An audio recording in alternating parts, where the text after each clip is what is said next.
Poor girl in a wheelchair is ignored at the orphanage until a billionaire arrives and does the unthinkable. Ethan Cole pulled his car up to the St. Jude's Children's Home that Saturday morning. At 38, he had built an empire in the architecture sector. His projects were spread across dozens of cities, and his bank account had more zeros than most people could imagine. But none of that mattered to him at the moment. Wearing jeans and a plain shirt, Ethan grabbed the boxes of construction supplies he'd brought to donate. He could have sent an assistant to do it, but he preferred simple things. It had always been this way, even after he became rich. The director of the children's home, Ms. Clara, greeted him with a tired smile. "Mr. Cole, thank you for coming personally. The children are in the yard.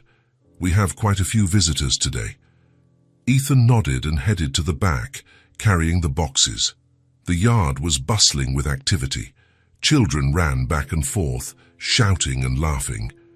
Visiting couples talked to the little ones, asking questions, taking photos, looking for that special connection. Ethan put the boxes down and watched the scene for a moment. That's when he saw her. In the furthest corner, under an old oak tree, was a small girl in a wheelchair. Blonde hair shimmered under the sunlight. Light-colored eyes looked into nothing with a sadness that didn't belong on a child that age. She held a worn-out teddy bear pressed against her chest. The toy was threadbare, with a ripped ear and its original color almost unrecognizable. Ethan noticed something that deeply bothered him. No visitor approached her. Couples walked nearby, glanced quickly, and moved on. Some didn't even look, as if she didn't exist. The girl wasn't crying, she wasn't asking for attention. She just sat there, quiet, as if she had already accepted that this was how things were. That touched Ethan in an unexpected way. He walked slowly toward her. When he got close, the girl looked up. For a second, she seemed scared. Perhaps she thought he would also leave soon. Ethan crouched down in front of her, meeting her gaze. "Hi," he said softly. "Are you okay?" The girl squeezed the teddy bear tightly against her chest. Her clear eyes studied his face, deciding if she could trust him. She shook her head slowly. "No." Ethan waited in silence. He didn't want to rush anything. After a few seconds, the girl spoke again. This time, the words came out with a devastating honesty. "No one wants to adopt me." Ethan felt as if he had been punched in the stomach. She continued, looking down at the teddy bear. "Everyone leaves, except me." The words dropped like stones.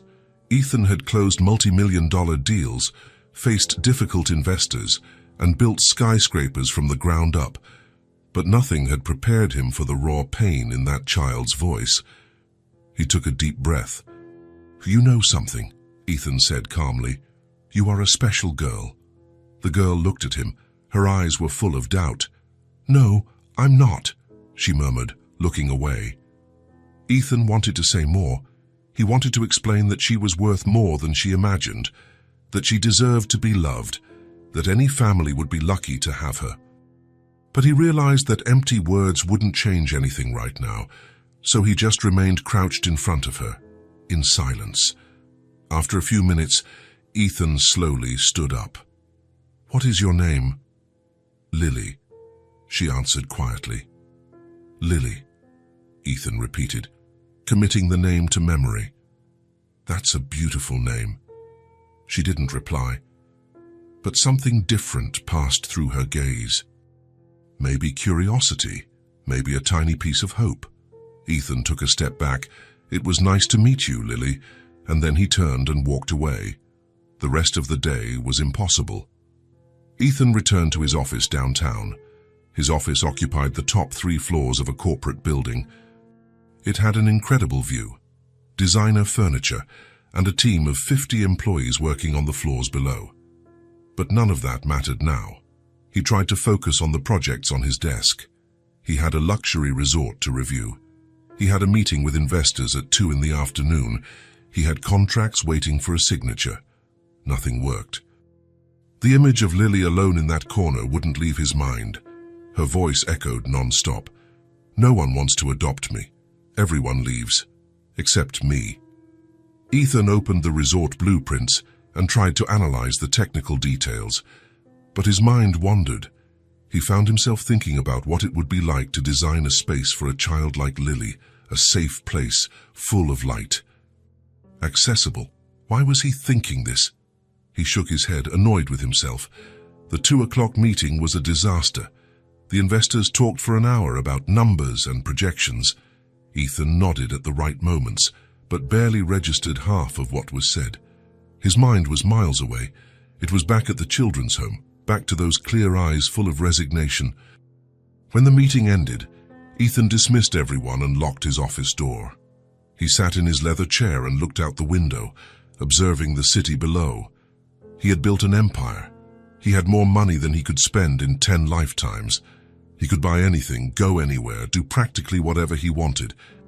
But none of that mattered when he thought about that little girl alone. Why was this affecting him so much? Ethan had donated millions to charities over the years. He had visited orphanages before, had seen dozens of children in difficult situations. Why was this girl different? Maybe it was the way she accepted rejection, as if she already knew she didn't deserve to be chosen. As if she had given up before even trying. That was wrong on every possible level. At 5 in the afternoon, Ethan gave up. He grabbed his car keys and drove home, but the entire way was accompanied by the same image. Lily hugging that old teddy bear. His house was enormous, modern, full of technology and impeccable design. He had designed every detail personally. But that night, the place seemed too empty. Ethan tried to work from home. It didn't work. He tried to watch something. It didn't help. He ordered food, but barely touched the plate. When night fell, and he was lying in his king-size bed, staring at the high ceiling of the room, Ethan finally admitted the truth. He couldn't forget that girl. And the worst part, he didn't want to forget. Something had changed that morning, something that no amount of money in the world could buy or explain. Ethan closed his eyes, but all he saw was Lily, alone in that yard, waiting for someone who never arrived. Ethan woke up early on Sunday with the same feeling of restlessness from the night before. He had slept poorly, tossing and turning, waking up several times with the image of Lily alone in that corner of the yard. He got up, went to the kitchen, and made coffee. He stood in front of the window overlooking the city, watching the sun rise between the buildings. He had work piled up, blueprints of a commercial complex waiting for review, emails from important clients. He could use Sunday to catch up on everything, but at 9 in the morning, Ethan was already in his car, driving towards St. Jude's Children's Home. He hadn't planned it. He simply couldn't fight the urge to go back there. He needed to see Lily again. Traffic was light that Sunday. Ethan drove automatically, his mind distant, thinking about her reaction when she saw him. When he arrived at the children's home, the yard was much emptier than the day before. Only a few children were playing outside. No visitors in sight. Ethan parked and went straight to the yard. Lily was there, in the same place as yesterday, under the same old oak tree in her wheelchair, holding the same worn-out teddy bear against her chest. Ethan started walking towards her. Lily looked up and saw him. Her clear eyes widened slightly, surprised, and then something changed completely in her face. Lily smiled. It was a small, shy, almost imperceptible smile. But it was there, real, genuine. Her first smile in this entire story. Ethan felt something stir inside his chest. He continued walking until he reached her and crouched down in front of the chair, meeting her eye level. "Hi, Lily," he said softly. "You came back," she murmured, still with that shy smile on her lips. There was genuine surprise in her voice. "I came back," Ethan confirmed. "Do you mind if I stay here for a while?" She shook her head quickly. "I don't mind." Ethan grabbed a plastic chair that was leaning against the wall and placed it next to Lily's wheelchair. He sat down slowly. This time, he wasn't in a hurry. He was just there for her. They sat in silence for a few seconds. It wasn't an awkward silence. It was peaceful. "What were you doing?" Ethan asked, pointing to her lap. Lily looked down. She had some crumpled papers on her lap and an old pencil next to the chair. "Drawing," she replied quietly. "Can I see?" Lily hesitated. Then, slowly, she picked up one of the papers and held it out to Ethan with both hands, as if giving him something precious. Ethan took the drawing carefully and felt something squeeze in his chest. It was a house. Simple, made with childish pencil strokes, but definitely a house. It had a triangular roof, a door in the center, and several windows, large windows, bigger than normal. The house was surrounded by flowers. There was even a sun in the upper corner of the paper. "Did you draw this?" Ethan asked, impressed. Lily nodded shyly. "I like drawing houses." "Why?" She shrugged. "Because houses are places where people stay together, where they feel safe." She paused. "Where no one leaves." The answer was so innocent and yet so profound that Ethan had to swallow hard. "You draw very well," he said sincerely. "Those big windows are a great idea. They let in a lot of light." Lily looked up at him, and there was a new curiosity there. "You like houses too?" "I build houses," Ethan explained. "I'm an architect. It's my job to design houses and buildings." Lily's eyes lit up in a way Ethan hadn't seen before. "Really? Really? Every day?" Lily was silent for a moment. Then she picked up another paper and showed it to Ethan. "This one has an upstairs floor," she explained. For the children to sleep away from the noise, Ethan took the paper and examined it carefully. The drawing showed a 2-story house. The proportions weren't perfect, but the intention was clear. "Very smart," Ethan said. "2-story houses are great for big families.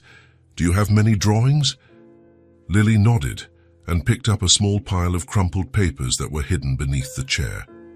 There were at least 10 or 15 drawings. She began to show him each one, explaining the details with contained excitement. She talked about where the kitchen would be, where the children would play, where the garden would be. Every house had large windows, all of them. Ethan noticed how quietly she spoke, as if she were afraid of being too loud. He paid attention to every word, asking questions, praising the details. And then, suddenly, Lily stopped talking. "Sorry," she said quickly, looking down. Ethan frowned. "Sorry for what? For talking so much," Lily murmured. "I didn't want to bother you." Ethan felt something clench in his chest. "Lily, you are not bothering me. Why do you think that?" She shrugged. "Because people don't like it when I talk a lot." "Who said that?" Lily was quiet for a moment. "No one said it, but I noticed." She looked at him with those clear eyes full of sadness. "When I talk, people get in a hurry, or they look somewhere else, or they leave." Ethan felt a rage swell inside him.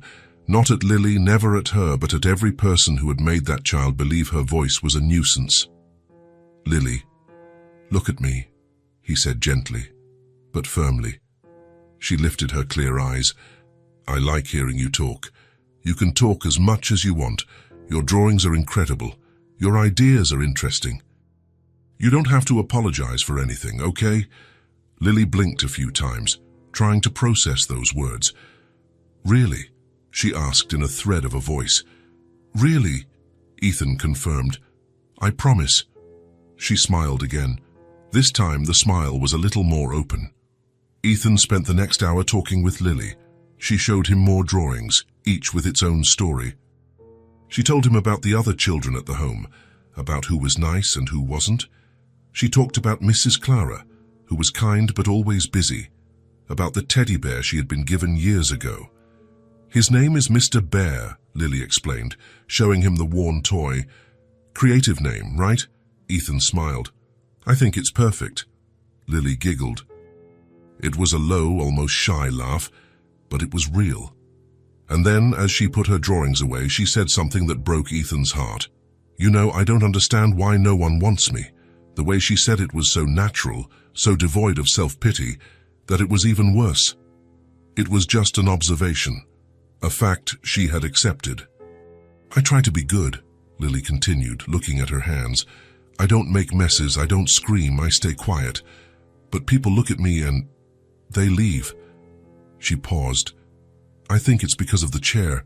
People don't want a daughter who can't walk. Lily, it's okay, she said quickly. I'm used to it. Ms. Clara said that someday someone will want me. But I think she just said that so I wouldn't be sad.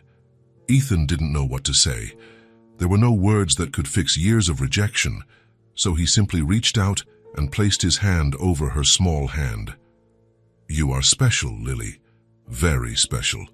Anyone with eyes and a heart can see that. He squeezed her hand gently. The chair doesn't define who you are. You are smart, creative, kind. Any family would be lucky to have you. Lily looked at him with those clear eyes full of doubt, but also with a tiny bit of hope. You really think so? I am absolutely sure. Lily smiled again. This time, the smile lasted longer, and her fingers squeezed Ethan's hand back. They continued talking. Ethan asked questions about what she liked to do besides drawing. Lily talked about how she liked listening to stories, about how Miss Clara sometimes read books to the children before bedtime. She spoke slowly, still apologizing occasionally, always checking if Ethan was still paying attention. But Ethan didn't leave. He stayed there, sitting beside her, listening to every word. At some point, Lily asked, "Do you have children?" Ethan blinked. "No, I don't." "Why?" He thought for a moment. "I guess I never found the right time. I've always been too busy with work." Lily nodded slowly. "You would be a cool dad," she said simply. Ethan felt something stir inside his chest, a feeling that was growing with every passing second he spent with that girl. When it was finally time to go, Ethan slowly stood up. "I have to go now, Lily." She tried to hide the disappointment, but Ethan saw it. "That's okay," she said quietly, hugging Mr. Bear. "But I'll be back," Ethan quickly added, crouching down to her level. "Can I come back?" Her eyes lit up. "You can, really. Really, I want to keep seeing your drawings." Lily smiled again. "See you later, Lily." "See you later, Ethan." He walked to the car with a different weight in his chest. It was something profound, something he hadn't felt in a long time. The entire drive back, Ethan couldn't stop thinking about Lily. He thought about the way she apologized for everything, as if she was afraid to exist and take up space, as if she had learned to make herself small so as not to bother anyone. He thought about how she talked about rejection with an acceptance that no 6-year-old child should have. He thought about the shy smile when she saw him arrive. He thought about the drawings of houses, all with large windows letting the light in. Houses where people stayed together, where no one left. When he got home, Ethan went to the office. He sat in his chair and stared at the wall for a long time. That child deserved more. She deserved a family, a home, someone who would make her feel that she didn't need to apologize for existing. Ethan spent the entire night thinking. He walked through the enormous house, through the empty hallways, looking at the rooms that were never used. He tried to imagine what it would be like to have Lily there. The house suddenly seemed too big, too empty. Was he crazy? He was single. He had never been married. He worked 60 hours a week. He traveled frequently. He had zero experience with children. But none of that seemed to matter when he thought about her face, about those clear eyes full of fragile hope. At 3 in the morning, Ethan was still awake, sitting on the balcony, looking at the city below. He wanted to protect that child. He wanted to give her everything she deserved. He wanted to see her smile without fear, draw without apologizing, talk without thinking she was being a nuisance. He wanted to be the person who stayed, who didn't leave. It was a crazy decision, impulsive, completely out of character for him, but it was the most certain decision he had ever made. On Monday morning, Ethan woke up with a clarity he hadn't felt in years. He had barely slept, but he was completely alert. He knew exactly what he needed to do. At 8 o'clock sharp, he picked up the phone and called the children's home. The phone rang 3 times before someone answered. "St. Jude's Children's Home, Clara speaking." Clara, good morning. It's Ethan Cole. Mr. Cole, good morning. How can I help you? Ethan took a deep breath. I would like to talk about the adoption process. There was a pause on the other end of the line. Adoption? Clara repeated, surprised. Yes. I would like to start the process to adopt Lily. Another pause. Longer this time. Mr. Cole, that is wonderful news, Clara said, and Ethan could hear the genuine emotion in her voice. But I need to explain that the process is long. There are psychological evaluations, background checks, home visits, paperwork. I understand, Ethan calmly interrupted. I'm willing to do everything necessary. How long does it usually take? It can take a few months, sometimes longer, Clara explained. But for someone like you with proven financial stability and no record, the process can be faster. What do I need to do first? We need to schedule a meeting. There are forms to fill out, initial interview. Clara paused. Mr. Cole, may I ask what led you to this decision? Ethan looked out the window. Lily is a special child. She deserves a family, and I want to be that family for her. He could hear Clara smiling on the other end. That is incredible. Lily is one of the sweetest children who has ever been here. But, well, you saw, people are afraid because of the wheelchair. The chair is not a problem for me, Ethan said firmly. I know. I realized that on Saturday when I saw you with her. They talked for 20 more minutes. Clara explained each step of the process, the documents he would need to gather, the evaluations he would face. Ethan carefully noted everything down.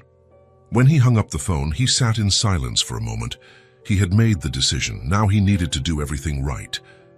Ethan decided right then and there that he wouldn't tell Lily anything yet. He didn't want to raise her hopes in case something went wrong.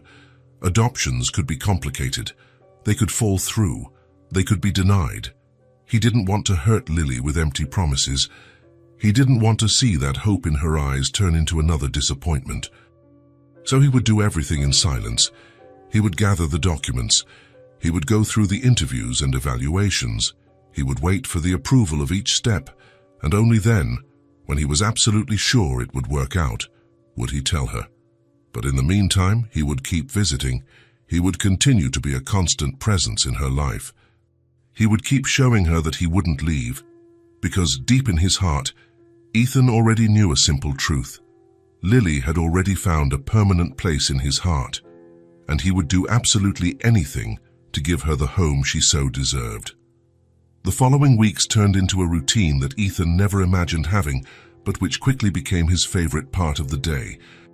He visited Lily 3 and sometimes 4 times a week, on Tuesdays, Thursdays, and always on Saturdays.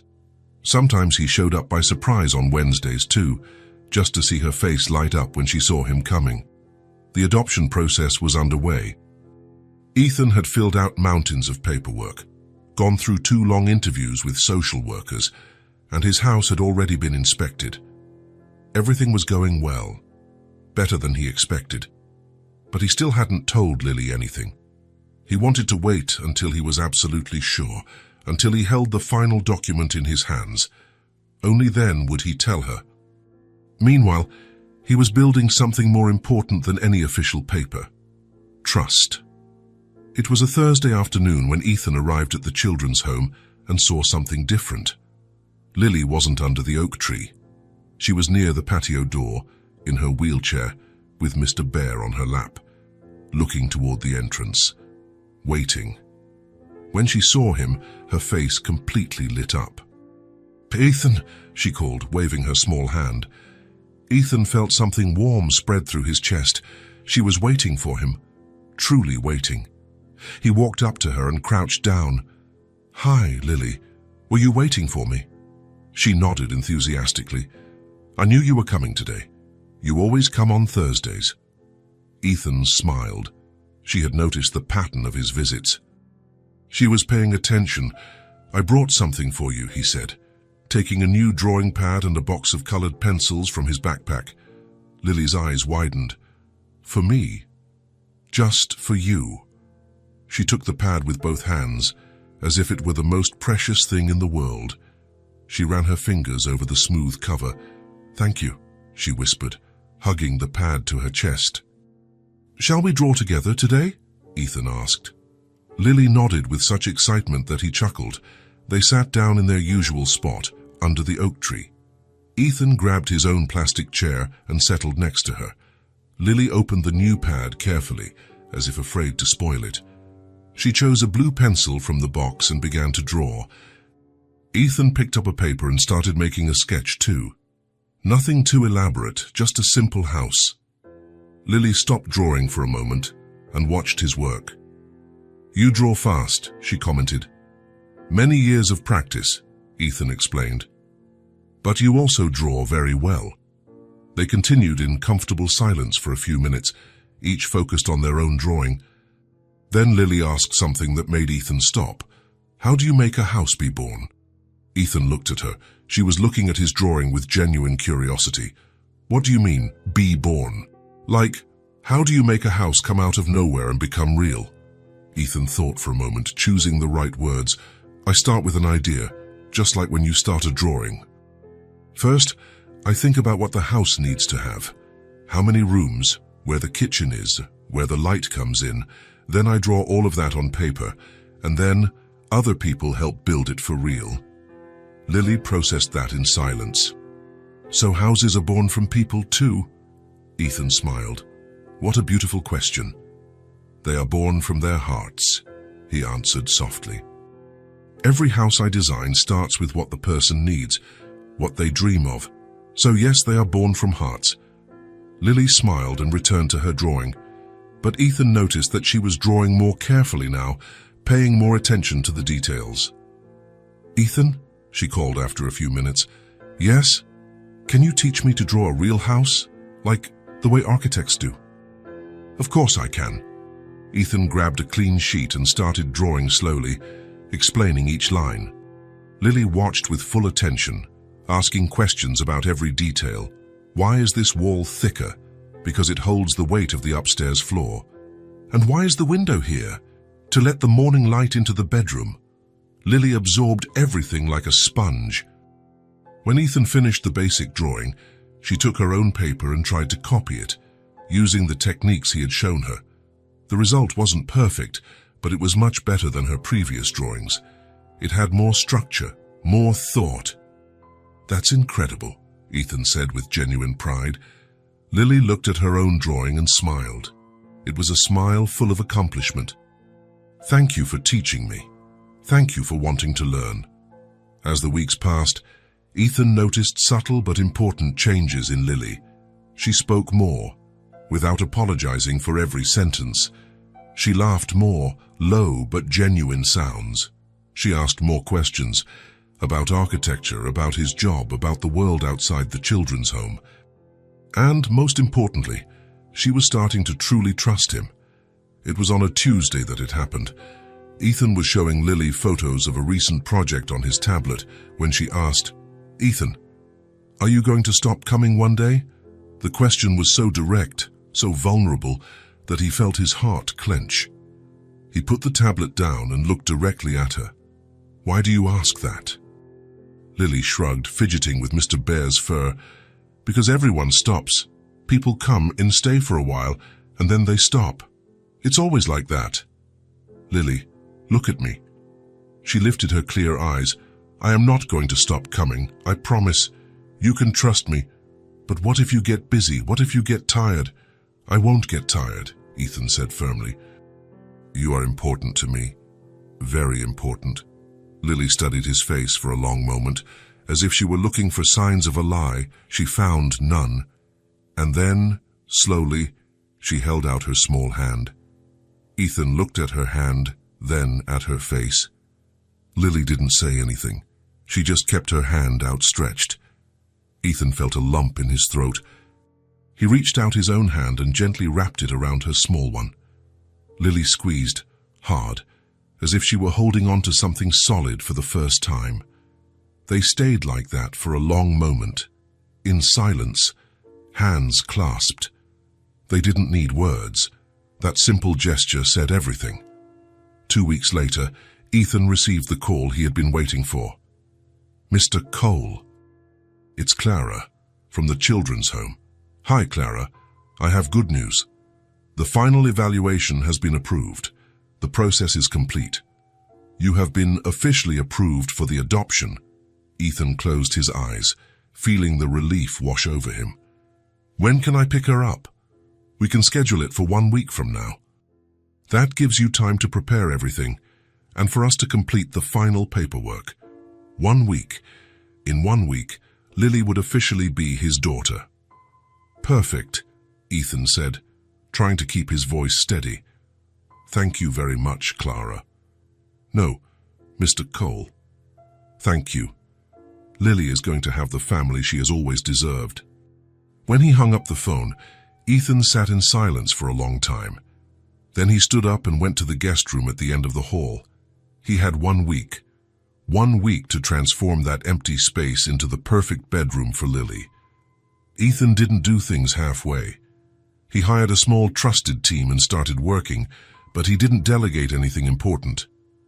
He chose every detail himself, thinking of Lily with every decision. First, the bed. It had to be low, accessible, so she could get out of her wheelchair and into bed alone without needing help. Ethan found a perfect platform bed with an ideal height and rounded edges. The colors. Lily deserved something soft, calm, welcoming. Ethan chose light blue and white tones with touches of gold, colors that resembled the sky during the day and the stars at night. Speaking of stars, Ethan hired an expert to install a light system on the ceiling. They weren't simple stickers. They were projections of real stars, constellations that glowed softly when the main lights were turned off. Lily could fall asleep looking at a starry sky every night. The drawing table. This was Ethan's favorite touch. He had a custom-made drawing table built, with an adjustable height, completely accessible for the wheelchair. He bought quality art supplies, pencils, paints, brushes, papers of different textures, everything organized in easy-to-reach drawers. He installed low shelves on the walls, so Lily could reach her own books and toys without help. He placed a soft rug on the floor in case she wanted to play there. He installed lower light switches at the perfect height for her. Everything, absolutely everything, was planned to give Lily independence and comfort. Ethan spent his evenings working in the room, painting details, adjusting furniture, testing the starlights repeatedly until they were perfect. He did this with love. Every brush stroke, every tightened screw, every adjusted detail was an act of love for that girl who had stolen his heart in a matter of days. The night before the day to pick up Lily, Ethan stood in the doorway of the finished room, just observing. It was perfect. The light blue walls created a peaceful environment. The low bed with soft sheets and fluffy blankets looked inviting. The drawing table was positioned near the window to take advantage of the natural light. The shelves had some children's books that Ethan had bought, plus space for all of Lily's drawings, and on the ceiling, the stars waited to shine. Ethan imagined Lily entering there for the first time. He imagined the expression on her face. He imagined the smile. He smiled too, alone there in the hallway. Tomorrow. Tomorrow, he would tell her. Tomorrow, he would bring Lily home. To her home. Where she would finally belong. Where no one leaves. Ethan leaned against the wall and took a deep breath. His whole life had been about building things. Buildings, houses, impressive structures. But this was different. This wasn't about bricks and concrete. It was about building a family, a home, a future. And Ethan was ready. More ready than he had ever been for anything in his life. The next morning, Ethan woke up early. He put on a simple but neat outfit. He had coffee but barely touched the food. The anxiety was a good kind. It was excitement. It was the beginning of everything. At 9 o'clock, he was in the car, driving towards St. Jude's Children's Home, with the final adoption document on the passenger seat, and his heart full of love for a clear-eyed girl who would soon officially be his daughter. Lily had no idea what was about to happen, but Ethan couldn't wait to tell her, to see her face when she found out, to bring her home, to start the life they both deserved, together. Ethan parked the car in front of St. Jude's Children's Home and sat for a moment, just breathing. The final adoption document was carefully folded in the inner pocket of his jacket. He had read and reread that paper so many times in the last 24 hours that he already knew every word by heart. But it wasn't about the paper. It was about what that paper meant. Lily would officially be his daughter, legally, permanently, forever. Ethan took one more deep breath, got out of the car, and walked toward the entrance of the children's home.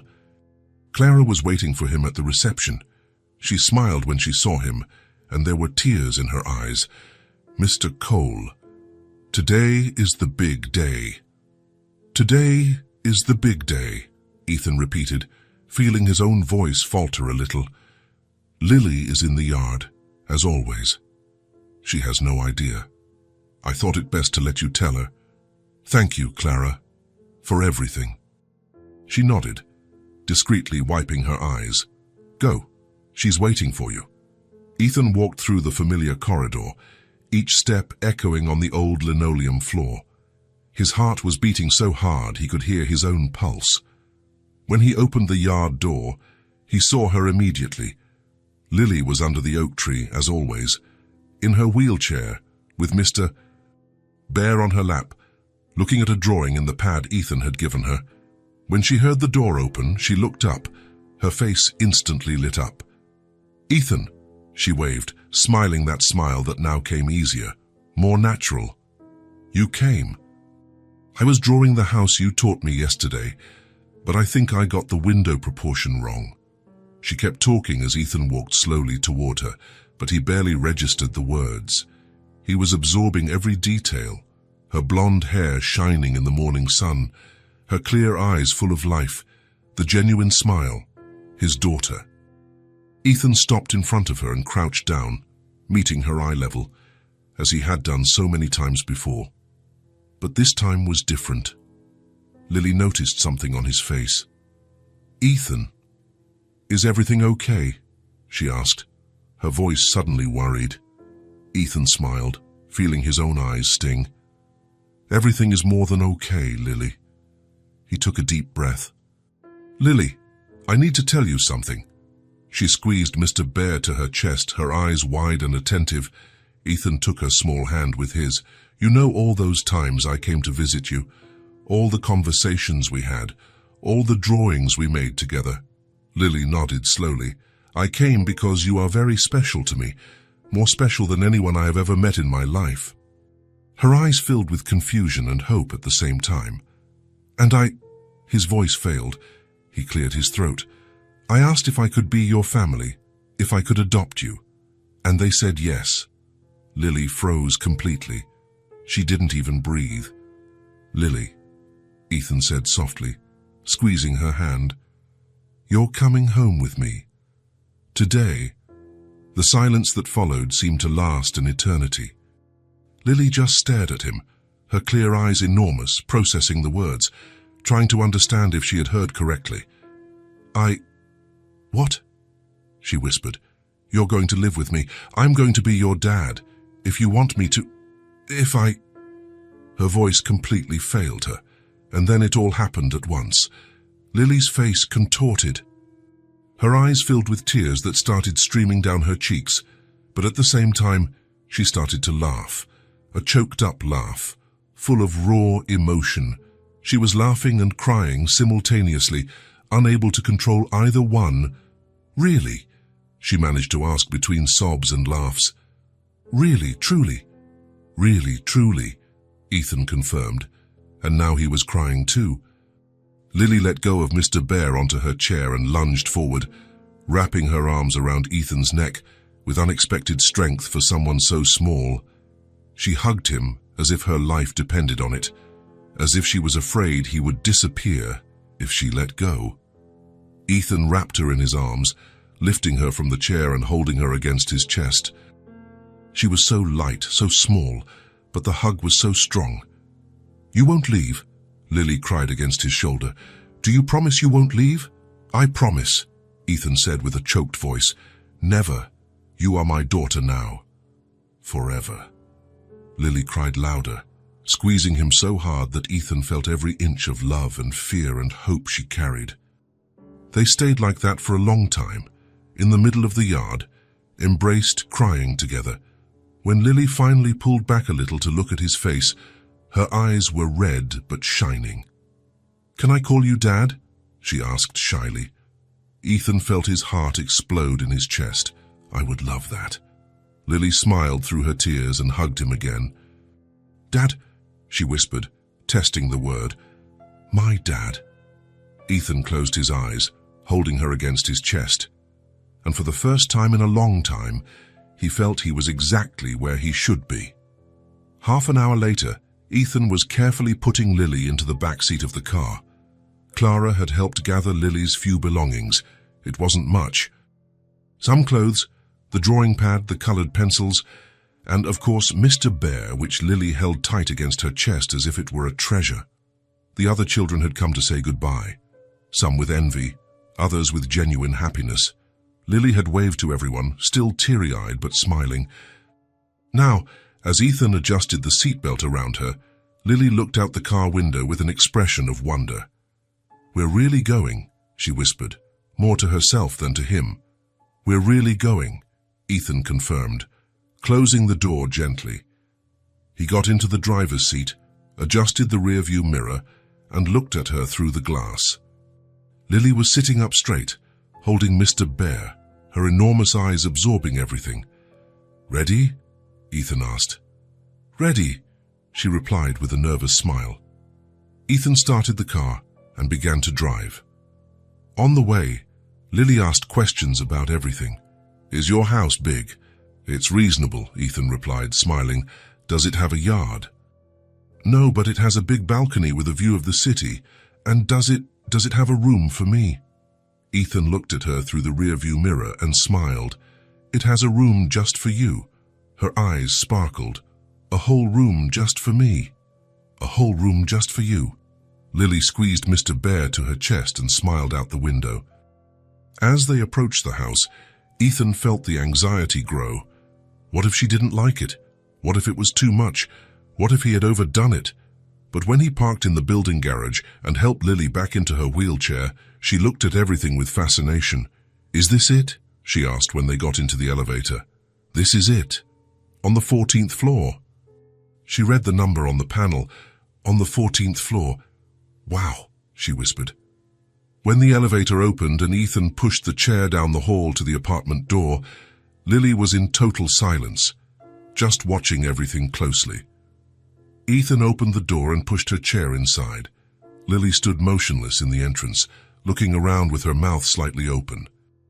The apartment was spacious and modern. Huge windows let the sunlight stream in, illuminating everything. The floor was light wood, completely smooth and accessible for the wheelchair. The furniture was simple but elegant. "It's big," Lily whispered. "Want to see the rest?" Ethan asked gently. She nodded, still a little stunned. Ethan led her through the living room, through the kitchen, showing her every space. Lily touched things carefully, as if she were afraid of breaking something. "Is all this yours?" she asked. "Ours," Ethan corrected. "It's ours now." She smiled at that. Finally, Ethan stopped in front of the door to her room. His heart was beating fast. This was the moment. "Lily," he said softly, "I have one thing I want to show you." He opened the door slowly. Lily looked inside, and she was completely paralyzed. The room was bathed in the soft afternoon light streaming through the window. The light blue walls created a calm, welcoming environment. The low bed was made up with soft sheets and fluffy pillows. The drawing table near the window had organized art supplies. The shelves had books and space for drawings, but Lily wasn't looking at any of that yet. She just looked at the room as a whole, trying to process it. Ethan pushed her chair inside slowly. "Is it for me?" Lily asked with a voice almost inaudible, broken by emotion. "Just for you," Ethan replied gently. Lily covered her mouth with her hands. Tears started to fall again. Ethan crouched beside the chair. Everything here was made thinking of you. The bed is low for you to reach it alone. The table is adjustable. The shelves are at the right height. Everything is accessible. Lily couldn't speak. She just looked at everything, tears running freely down her face. Slowly, she let go of Mr. Bear onto her lap and reached out to touch the bed. Her fingers ran over the soft fabric of the blanket. Then she touched the drawing table, the organized pencils, the books on the shelf. Every touch was delicate, reverent, as if she couldn't believe all of this was real. "Ethan," she finally whispered.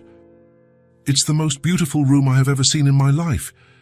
"There's one more thing," Ethan said with a smile.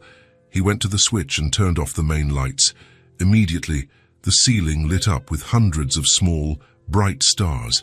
Entire constellations projected onto the white ceiling, creating a perfect night sky. Lily gasped. "Are stars?" she whispered, looking up in total awe. "There are stars on the ceiling, for you to look at every night before you sleep," Ethan explained. Lily started crying again, but they were happy tears. She looked at the stars with an expression of pure wonder. No one ever, she couldn't form the sentences. Ethan approached and hugged her from behind, resting his chin lightly on her head. "You deserve all of this and much more," he said softly. "Welcome home, Lily." Lily turned in her chair and hugged Ethan with all the strength she had. "Thank you," she cried. "Thank you, thank you, thank you." Ethan held her, stroking her blonde hair gently. "You don't have to thank me. You're my daughter now. Taking care of you is what I want to do most." They stayed like that for a long time, embracing under the artificial stars, which shone as real as anything Lily had ever seen. That night was magical. Ethan prepared Lily's favorite dinner, simple spaghetti with tomato sauce, which she had mentioned once in their conversations. They ate together at the kitchen table, Lily still looking around every now and then, as if she needed to make sure everything was real. After dinner, Ethan helped Lily get ready for bed. He had bought soft, comfortable pajamas for her. He had adjusted everything in the bathroom to be accessible. When Lily was lying in her new bed, under the soft blanket, with Mr. Bear beside her, Ethan sat on the edge of the bed. "Comfortable?" he asked. "It's the softest bed I've ever laid in," Lily said with a sleepy smile.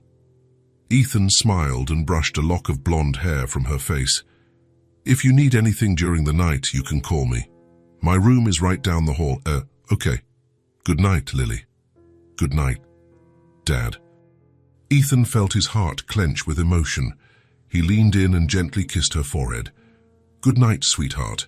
He stood up and went to the door, leaving only a small nightlight on. The stars on the ceiling shone softly.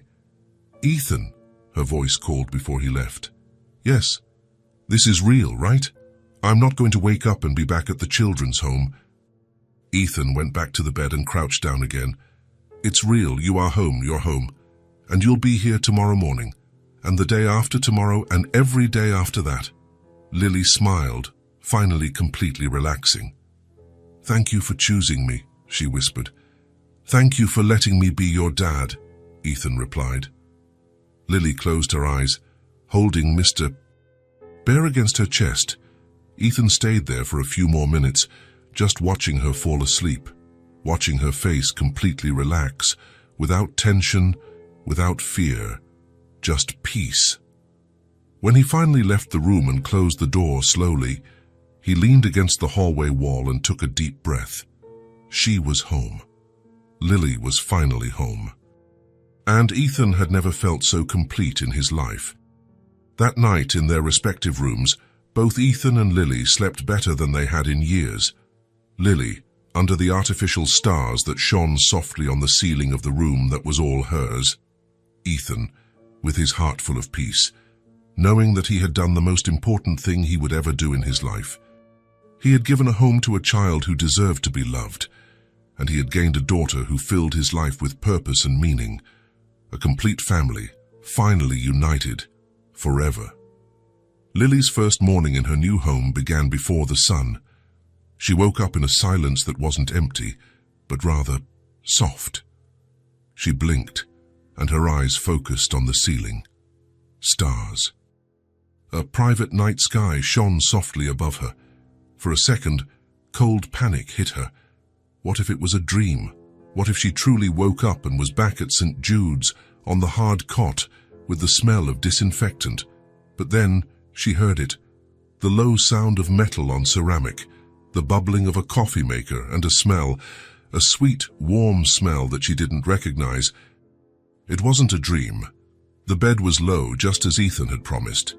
With an effort that became smaller every day, she wheeled herself into the wheelchair. The wooden floor was smooth and perfect, and she rolled silently down the hallway, following the sound and the smell. Ethan was in the kitchen, his back to her, wearing a t-shirt and sweatpants.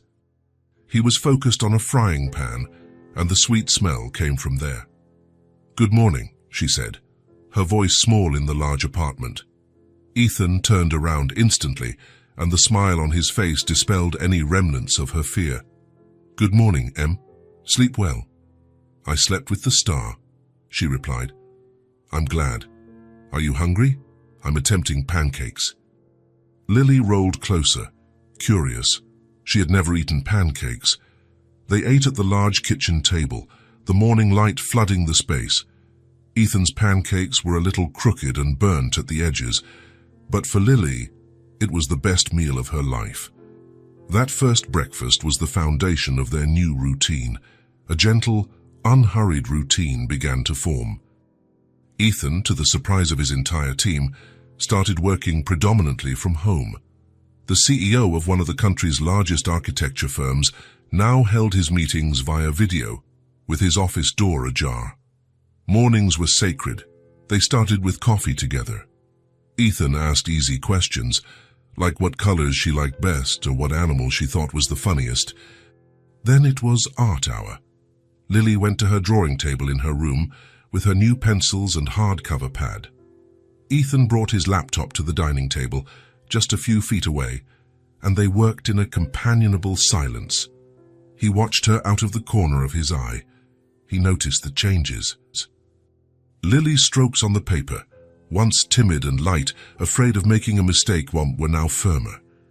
She no longer apologized when a pencil tip broke. She simply picked up the sharpener. She started mixing paints, discovering new colors, unafraid of making a mess. In the afternoon came play breaks. Ethan's apartment, once a minimalist, silent sanctuary, now echoed with laughter. Lily's favorite game was the wormhole. Ethan pushed her in the wheelchair at full speed down the long wooden hallway, making tight turns and vroom-vroom sounds, always ending with a tickle attack in the living room. The place that was a house was now becoming a home. And with comfort came curiosity. Lily, feeling safe to talk without being a nuisance, began to ask questions, and her focus was on Ethan's mysterious job. "Dad," she called one day. The word still sounded new and shy in her mouth, but she used it with quiet pride. Ethan put down the tablet he was reviewing instantly. "Yes, Em?" She rolled up to him, a drawing in her hand. It was another house. How do you know the house won't fall down when you make a real one?" Ethan blinked, surprised by the depth of the question. "Well," he said, thinking how to explain, "the house has a skeleton just like us. It's the beams and columns. They hold all the weight so the walls don't collapse." "A house skeleton?" She giggled. "Exactly." Seeing the genuine interest in her eyes, Ethan did something impulsive. He went to his office and came back with a large roll of paper. It was a real project, a blueprint of a beach house. He spread it out on the dining table. Lily's eyes widened. It was a sea of blue lines, symbols and numbers. "This is yours. Is it a map?" "Almost. It's a floor plan. It's like looking at the house from above, house without the roof."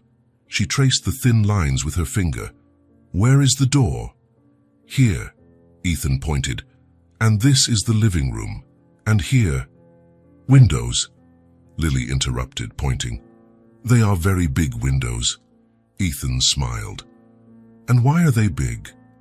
"To let the light in," she replied, as if it were the most obvious thing in the world. He felt a lump of pride in his throat. She wasn't just looking, she was seeing. The real moment of connection happened on a rainy Saturday.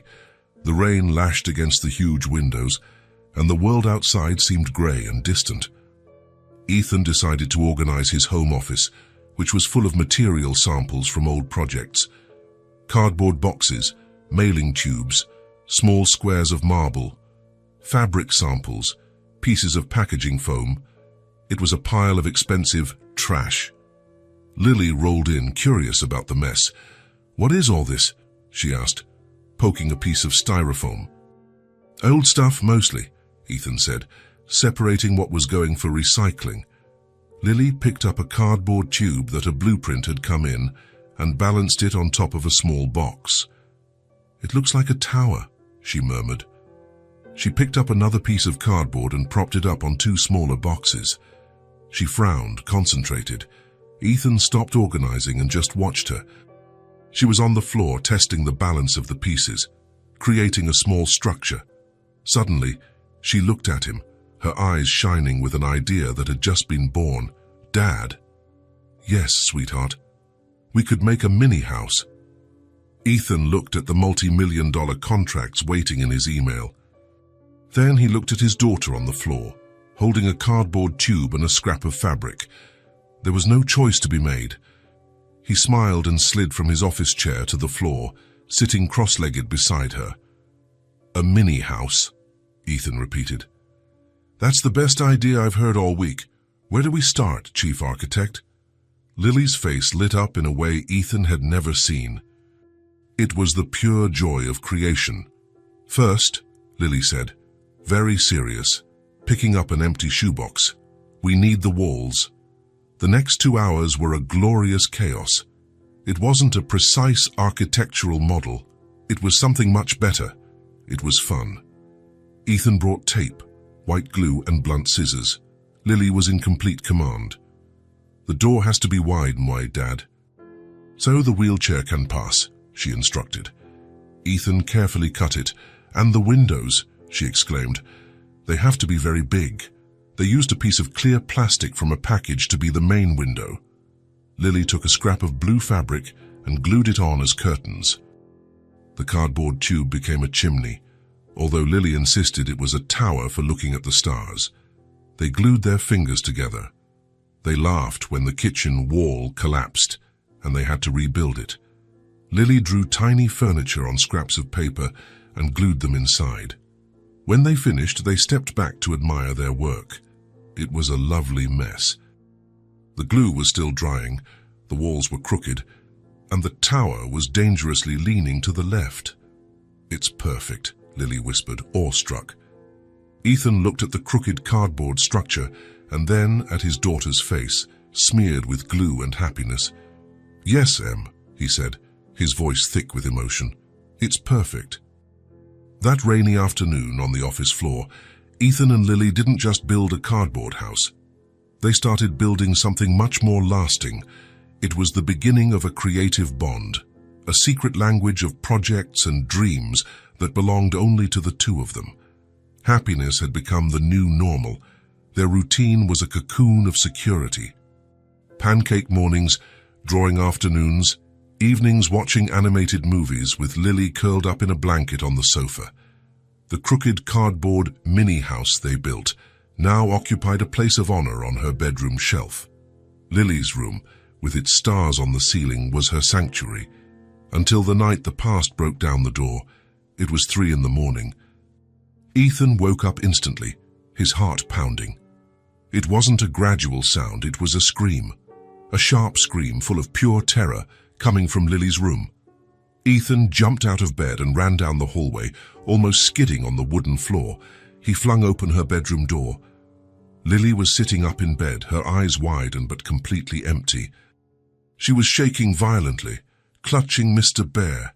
The stars on the ceiling still shone softly, a mockery of the peace that had been broken. "Dad!" she screamed, even though he was already there. "Lily! I'm here!" He ran and sat on the bed, wrapping her in his arms. She was drenched in cold sweat. She grabbed him, burying her face in his chest, trembling so hard that her teeth chattered. "What is it? A nightmare? You're safe. You're home." She couldn't speak, just sobbed. But it wasn't a cry of sadness. It was a cry of panic. It took 20 minutes for her to stop shaking. Ethan held her the whole time, gently rocking her, telling her it was okay. "What did you dream of, Em?" She shook her head against his chest. "I don't know. It wasn't a dream. It was noise." "What noise?" "Very loud. And lights, white and red lights, flashing. And smell." She sniffled. "Smoke smell." Ethan felt a chill. "It's okay now. It was just a bad dream." But it wasn't. It happened again 3 nights later. This time, he heard her scream about glass, and again the following week. Lights, noise, smoke, and a feeling of total darkness, of being trapped. The third time, as Ethan was comforting her, Lily looked at him, her clear eyes filled with a terrified confusion. She didn't look like a 6-year-old. She looked like an old soul holding a secret that even she didn't know. "Dad," she whispered, her voice hoarse from crying so much. "Yes, sweetheart. Did something bad happen to me?" Ethan stopped rocking her. He looked her in the eyes. "What do you mean?" Before the children's home. I don't remember anything from before, but in my dreams, and it hurts. There's something bad. Did it happen?" Ethan felt the floor disappear. He had been so focused on building her future that he had never stopped to investigate her past. He adopted her because he saw her, because he loved her. He didn't know where she had come from. He didn't know why she was in a wheelchair. He never asked, and she was too small to tell. He kissed her forehead. "I don't know, Lily, but I will find out. I promise." The next day, Ethan drove to St. Jude's. He looked calm on the outside, but inside a cold anger grew, not at Lily, but at the world that had allowed her to suffer alone for so long. Clara greeted him at the reception, surprised. "Mr. Cole, good to see you. Is Lily all right?" "She's having nightmares," Ethan said, getting straight to the point. "Clara, I need to know how she got here. I never asked for the details. I need her complete file." Clara's tired smile disappeared. She nodded solemnly. "I thought the social workers had explained, but the process was so fast. Come with me." She led him to the archive room. She pulled out a thin, yellowed folder with the name Lily handwritten on it. She opened it on the desk. Ethan started reading, and his world crumbled. It wasn't a long story. It was a short, brutal police report. Date, 3 years ago. Victim 1, driver, and Victim 2, passenger, deceased at the scene. Victim 3, Lily, 3 years old, found trapped in the back seat, cause of accident, high-speed frontal collision. There were photos. Ethan looked away. He read the medical report attached. The collision, the impact, the spinal cord injury, paraplegia. She was 3 years old. She survived an accident that instantly killed her parents and woke up alone in a hospital, unable to feel her legs. The white lights, the headlights of the other car, the noise, the metal twisting, the breaking glass, the red lights, the sirens of the ambulance and police, the smell of smoke, the destroyed engine, the darkness. Her, trapped, alone in the wrecked car. They weren't nightmares, they were memories. Ethan closed the folder. He was pale. She was too small to process it, Clara said softly. She stopped speaking for 6 months. When she arrived here, all we knew was her first name. The trauma blocked out the rest. Ethan drove home, the weight of that folder heavy in his heart. He found Lily drawing at her table. Sunlight streamed through the window, illuminating her blonde hair. She looked so peaceful. He sat beside her, in the small chair he now kept there. "Hi, Dad. Hi, Em." He waited for her to finish the stroke she was making. "Lily, remember you asked me if something bad had happened to you? She stopped drawing. She squeezed the pencil hard. Yes, I went to find out for you, because you don't need to be afraid of things you don't understand. Ethan took a deep breath, searching for the kindest words that existed. When you were very, very little, Em, you had a mommy and a daddy. Before the children's home. Her eyes widened. I did? You did. And they loved you very much. One day, the three of you were together in a car, and there was an accident. Lily froze. It was very fast. And your parents, they were badly hurt. They didn't make it, Lily. He watched her face, searching for any sign of recognition. There was none. Only confusion. And you got hurt too, Ethan continued, gently. It was in that accident that your legs stopped working. That's why you used the chair. He reached out and touched her arm. Your nightmares, Em, the lights, the noise, the smoke, and they are just memories. It's your body remembering something your head was too small to understand. It's nothing that can hurt you now. Lily was silent for a long time. She looked at the unfinished drawing of the house in front of her. Tears began to stream down her face, but she wasn't in a panic. It was a different kind of crying, a slow, mournful cry.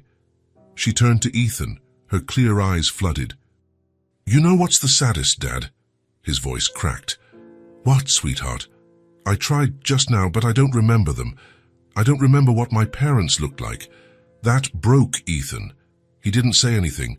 He just lifted her from the wheelchair and pulled her onto his lap, holding her tightly against his chest. She buried her face in his shoulder and cried.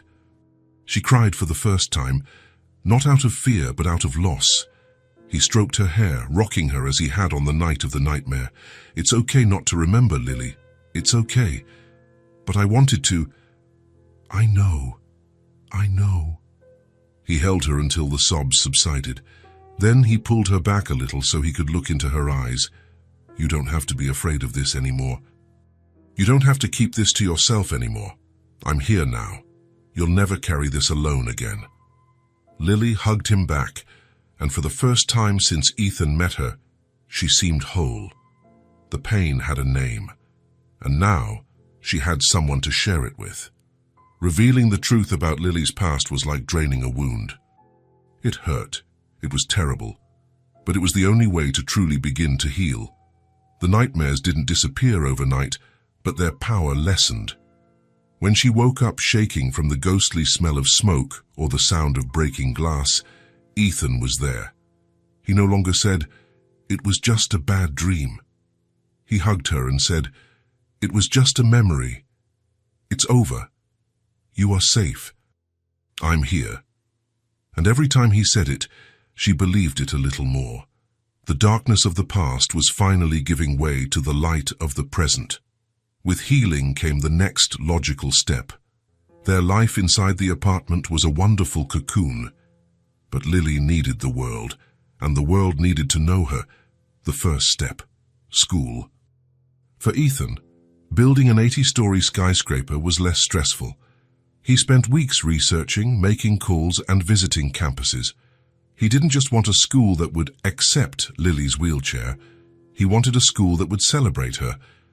He finally found Westwood Elementary, a private institution known for its arts curriculum and its state-of-the-art accessibility program. On the morning of the visit, Lily was visibly nervous. She held Mr. Bear so tightly that her knuckles were white. "What if they don't like me, Dad?" Ethan knelt in front of her chair, straightening the collar of her jacket. "Lily, it's impossible not to like you. You just need to be yourself. And if you don't like them, we'll go to another one. Deal?" She took a deep breath and nodded. The school was the opposite of St. Jude's. The walls were painted in vibrant colors, and the windows went from floor to ceiling, flooding the hallways with light. There wasn't a single step in sight. Smooth, wide ramps connected all levels. A woman with a warm smile and curly hair was waiting for them at the entrance. "Mr. Cole, and you must be Lily. I'm Teacher Sarah. I'm so excited to finally meet you." Lily hid a little behind Ethan, but gave a small nod. Teacher Sarah didn't address Ethan. She crouched down a bit, speaking directly to Lily. I hear you're an artist. Lily's eyes lifted. I like to draw. What a coincidence, the teacher said. Me too. Come on. I want to show you our room. The first grade classroom was a paradise.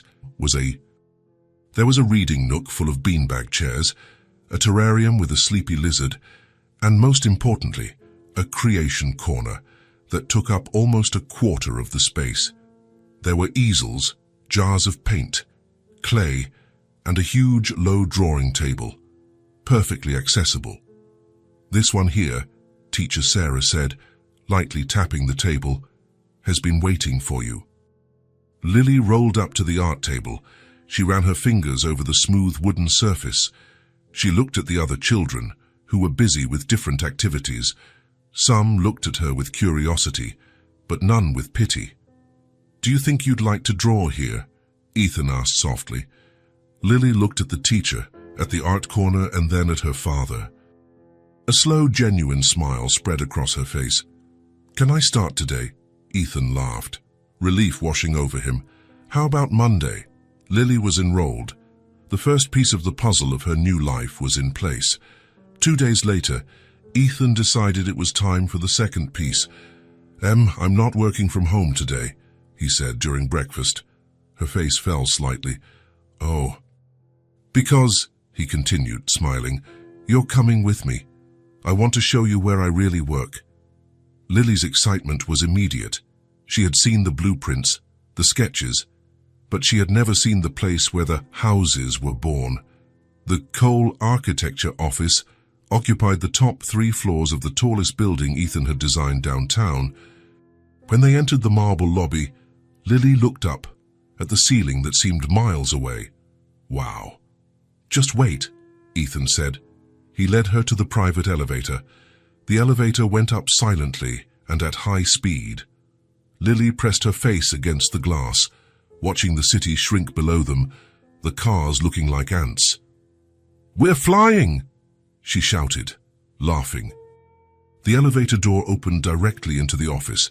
It was a vast open-plan space, bathed in sunlight streaming through the glass walls. Dozens of people worked at modern white desks. There were huge blueprints hanging on the walls and models everywhere. Intricate, professional models of entire cities, resorts, and futuristic skyscrapers. When Ethan entered, pushing Lily's chair, the office, which had been full of the low hum of conversations and keyboard clicks, became completely silent. Everyone stopped. They had heard the rumors. They had noticed the change in the boss, Mr. Cole, the intense, workaholic and ruthless boss who demanded perfection, now left at 5 in the afternoon. He smiled during conference calls. He had cancelled 3 international trips. Now they saw why. Ethan smiled, feeling prouder than when he won his first international award. Everyone, good morning. I want to introduce you to the most important person in my life. This is Lily, my daughter. Lily blushed but waved shyly. A woman with stylish glasses and short hair approached. It was Megan, Ethan's lead designer, a woman known for her brilliance and her intimidating personality. Megan knelt beside Lily's chair, and her stern face melted into pure kindness. Hi, Lily. I'm Megan. Your dad has told me a lot about you. You work with him? Lily asked. I try to keep up. Megan chuckled. Your dad is the boss, but I'm the one who chooses the pretty colors. Lily giggled. The ice was broken. The office came back to life, but with a different energy. People came one by one, not to talk to the boss, but to meet his daughter. Lily, this is Mark. He's the engineer. He makes the house and skeleton so it doesn't fall down, Ethan said. Like a dinosaur skeleton? Lily asked. Mark, a big bearded man, laughed out loud. Exactly. Ethan took her through the model room, where the most expensive and detailed models were kept. Lily was in absolute ecstasy. It was like a magical toy store. She looked at the tiny buildings, the perfect fake trees, the little plastic cars. Dad, is all this real? It will be, Ethan explained. First, we build small, like our mini house. That way we can see if we made any mistakes before building the big one." He pointed to a stunning model of a beachfront resort with small blue pools. "Did you design this?" "We designed it," he corrected. I had the idea. Megan chose the colors, Mark made the skeleton, and 50 other people helped put it all together." Lily looked around at all the people working and then at the model. "So," she said slowly, processing. "A house is like a family. No one builds it alone." Ethan stopped. He looked at her, his heart so full it felt like it would burst. "You are absolutely right, Em. No one builds it alone." He led her to his private office in the corner. It was a huge room with a view that dominated the city. On the main desk, there was a single rolled-out blueprint. Lily rolled up to it. "I know this," she said, excited. "It's a floor plan, and there is the kitchen, and there a very big window." "Exactly," Ethan said, beaming with pride. "This is a new house I'm designing." "Who is it for?" Ethan smiled. "It's still a secret." By the end of the day, Lily knew almost everyone's name. She had helped Megan choose a shade of blue for a hotel lobby and had taught Mark how to draw a Mr. Bear, which he promised to tape to his desk. When they got back to the car, Lily was buzzing. "Dad, your job is the coolest in the world." "You think so? You make houses for people. You make safe places, like you made for me." Ethan swallowed hard, unable to answer. That night, the apartment felt even more like a home. The visit to the office had inspired Lily. After dinner, she rolled over to the corner of the living room where the crooked cardboard mini-house was kept. "Dad," she called. "Yes." "I don't think our house is finished." Ethan smiled. "No. What's missing?" "It's missing a garden." Ethan grabbed the box of new markers and sat down on the floor next to her. "You're right. A house needs a garden." For half an hour, they worked together on their first renovation. Ethan used green construction paper and cut a lawn to fit around the base of the shoebox. Lily, with a surgeon's concentration, picked up the colored markers. She started drawing flowers, small red flowers, white daisies, and clumps of blue blooms. She drew a stone path leading up to the front door, which Ethan had cut wide enough for an imaginary wheelchair. When she finished, the cardboard house was transformed. It was cheerful. "Now it's done," she said, satisfied. Ethan looked at the small masterpiece, the crooked glue, the sloping shoebox walls, the cardboard tube chimney, and now the vibrant garden. It was honestly the best thing he had ever built. He picked up a black marker, one he used to sign multi-million-dollar blueprints. "Just one more thing is missing," he said. With his precise, elegant handwriting, on the roof of the box, he wrote, "Ethan and Lily's home." They stood in silence, just looking at it. The school, the office, the home, the past resolved. The future beginning. Everything was there in that crooked cardboard box. Lily turned to him.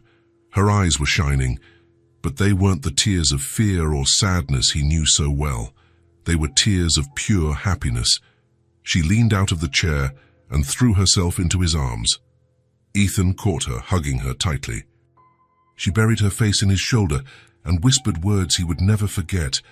"I'm proud to be your daughter." Ethan closed his eyes, a solitary tear escaping and falling onto her blonde hair. He squeezed her a little tighter, feeling her slight weight in his arms, the weight that had become the center of his universe. "And I'm proud to be your dad, Lily," he replied, his voice thick with emotion. "I am so proud to be your dad." The following months solidified the foundations of that new family. Daniel and Lily's life found a rhythm. It wasn't a rigid routine, but a soft melody of moments that fit together. Mornings began with pancakes. Ethan, who once barely knew how to turn on the stove for anything but coffee, was now a proud master of making them perfectly round. They ended with the trip to Westwood School. Lily, who at first hid behind her father's chair, now rolled down the hallways with confidence. shouting "Good morning" to teacher Sarah and heading straight for the creation corner. Her drawings, once small and timid, now exploded with color and took up the entire page. Ethan had rearranged his entire life. Cole architecture was still his empire, but now he governed it differently. International trips were delegated. Meetings that stretched into the night were rare. His team, who at first found the new Mr. Cole, who smiled and kept regular hours strange, now respected him even more. He left the office promptly at 4 in the afternoon, because the afternoons were sacred. There was physical therapy, a hard work that Lily faced with a determination that surprised Ethan. It was the strong skeleton exercise, as she called it, and she celebrated every victory. And there was talk therapy, where, with the help of a gentle psychologist, Lily learned to turn the scary memories of smoke and glass into stories that could no longer hurt her. And, of course, there was playing. The cardboard mini-house, kept like a trophy, had already undergone 3 renovations and now included a garage made from a tissue box. The wormhole in the main hallway of the apartment was a daily tradition that usually ended with both of them laughing breathlessly on the living room floor. The nightmares had become distant ghosts. The stars on Lily's ceiling were now just pretty lights, a private sky that promised peaceful dreams, not a refuge from fear. She was healed. She was safe. She was home. The change was so subtle that Ethan almost didn't notice it. It was on a bright, warm Saturday morning, the kind of day that pulled the city outside. They were on the balcony, Lily drawing the outline of the distant buildings with her new colored pencils, and Ethan pretending to read the newspaper, but actually just watching her. "Dad," she said, without taking her eyes off the paper, her tongue stuck in the corner of her mouth in concentration. "Yes, sweetheart. Today is Park Day." Ethan lowered the newspaper, blinking. She didn't ask. She stated, the park. The place that, for Ethan, had always represented the opposite of that orphanage yard. At St. Jude's, she was an island, watched by visitors. The park was an ocean of people. He had never taken her, afraid that the crowd would scare her or that the curious glances might break the trust they had built. But now, she was asking. "You want to go to the park?" he asked, trying to keep his voice neutral. Lily finally looked at him. There was no fear in her eyes. There was no hesitation. There was only the certainty of a 6-year-old girl who wanted to play. "Yes, I want to go on the swing." Ethan's heart leaped. She wasn't afraid of the world. "All right, let's go to the park." An hour later, they were there. The park was full of life. Children screaming, dogs barking, families picnicking. Ethan felt a pang of protective anxiety, but Lily seemed perfectly calm. She guided the wheelchair over the gravel path with skill, as if she knew the place. Some children looked. Some adults gave a second glance, but Lily didn't notice, or maybe she simply didn't care. She wasn't looking down at her own lap as she did under that old tree. She was looking up, at the sky, at the treetops. They found the playground area, which, to Ethan's relief, was modern and accessible. There was an adapted swing with a secure seat and access ramp. Ethan transferred her from the chair to the swing and fastened the belts. "Ready?" he asked. "Hiya, Dad," she giggled, before he even started. Ethan pushed her. Slowly at first, then harder, as she asked. Lily threw her head back and closed her eyes, her blonde hair flying with the movement. The afternoon sun hit her face, and she smiled. A pure, open smile. She felt the wind on her face. It was the wind of freedom. She wasn't the girl in the wheelchair. She wasn't the orphan. She was just Lily. A girl on a swing, flying as high as she could. Ethan stopped pushing and just watched. He thought about that first day at the children's home, the silent sadness that had broken him.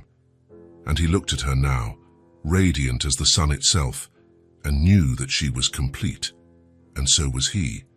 That night, the apartment was silent. It was a good kind of tired. the fatigue of a day full of sunshine and laughter. Lily had showered and eaten dinner, but seemed thoughtful.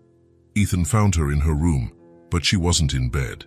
She was standing in front of her bookshelf, where Ethan and Lily's home was on display of honor. She was touching the crooked cardboard tube chimney.